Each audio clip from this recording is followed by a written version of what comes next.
अभी हम लोग बीएनआर साइडिंग में खड़े हैं, जो बीसीसीएल के बस्ताकोला क्षेत्र में आता है।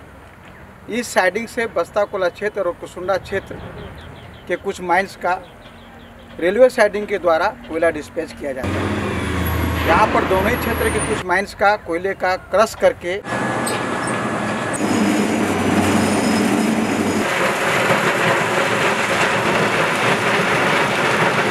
रेलवे साइडिंग के द्वारा डिस्पैच किया जाता है। 30 सितंबर 2019 को इस सीएचपी में एक दुर्घटना हो गई थी। आइए हम जानते हैं कि वो दुर्घटना क्या थी।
जैसे भाई हो जाइए।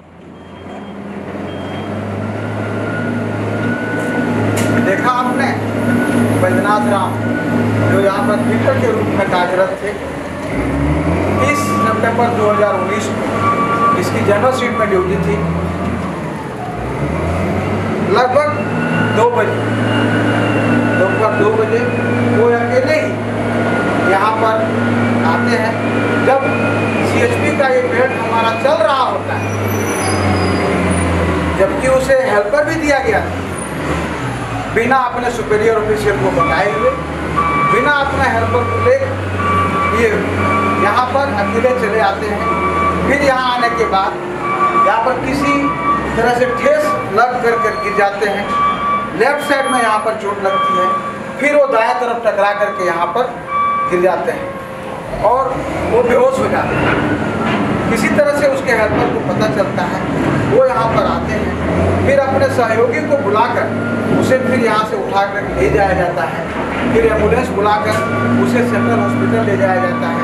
फिर वहाँ से उसे असरते हॉस्पिटल बेहतर इलाज के लिए रिफ़र कर दिया जाता है। लेकिन 4 अक्टूबर को उस हॉस्पिटल में उसकी मृत्यु हो गई। अब सवाल ये उठता है कि ये दुर्घटना घटी कैसे, या इस दुर्घटना से बचा कैसे जा सकता था, या कौन सी लापरवाही हो गई जिससे ये दुर्घटना घट गई और उसे अपने जान से हाथ धोना पड़ा। अब इसकी जो इंक्वायरी हुई कंपनी लेवल पर, उसके फाइंडिंग्स पर जाते हैं। उन्होंने अपने सुरक्षा के नियम का उल्लंघन किया या अच्छे रूप से पालन नहीं किया, जिसके चलते ये दुर्घटना घटी। उसकी ड्यूटी जनरल शिफ्ट में थी 8 बजे से 4 बजे तक। लगभग 2 बजे दोपहर में उसे यहाँ अकेले आने की कोई जरूरत नहीं थी। यदि उसको किसी कार्य के लिए आना था तो अपने सुपीरियर को बोल करके आना चाहिए था या अपने हेल्पर को साथ में लाना चाहिए था। बेड चल रहा था और वो वहाँ से अकेले ही यहाँ पर चले आए और यहाँ पर दुर्घटनाग्रस्त हुए।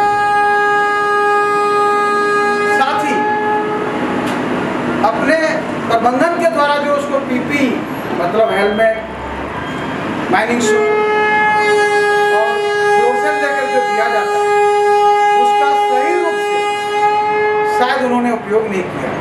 हेलमेट को यदि अच्छी तरह से रस्सी लगा करके वो बांधे रहते तो यहाँ पर जो ठेस करके गिरे थे तो हेलमेट उसके माथे से बाहर नहीं गिरता और नहीं उसको माथा लेफ्ट साइड में चोट लगता और नहीं दाएं साइड में इस तरह का चोट लगता। शायद वो इस तरह का चोट उसे नहीं लगता, लेकिन अच्छी तरह से हेलमेट नहीं पहनने के चलते वो जैसे ठेस करके गिरे हैं, हेलमेट उसके माथे से बाहर निकल गया और अपने माथे के दोनों साइड में उनको चोट लगा और यहाँ पर वो बेहोश हो गए।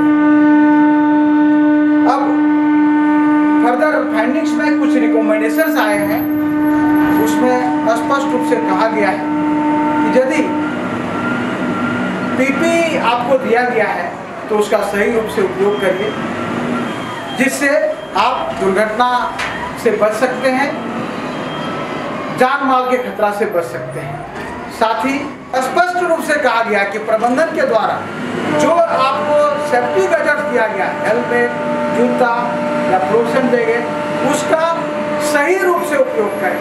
हम अपनी सुरक्षा वार्ता में हर एक कामगार से हर एक शिफ्ट के स्टार्ट में उन्हें सुरक्षा के नियम से अवगत कराते हैं कि आपको क्या करना है, क्या नहीं करना है। उसे पूर्णतः पालन करें तो शायद इस तरह की दुर्घटना फिर कभी नहीं होगी।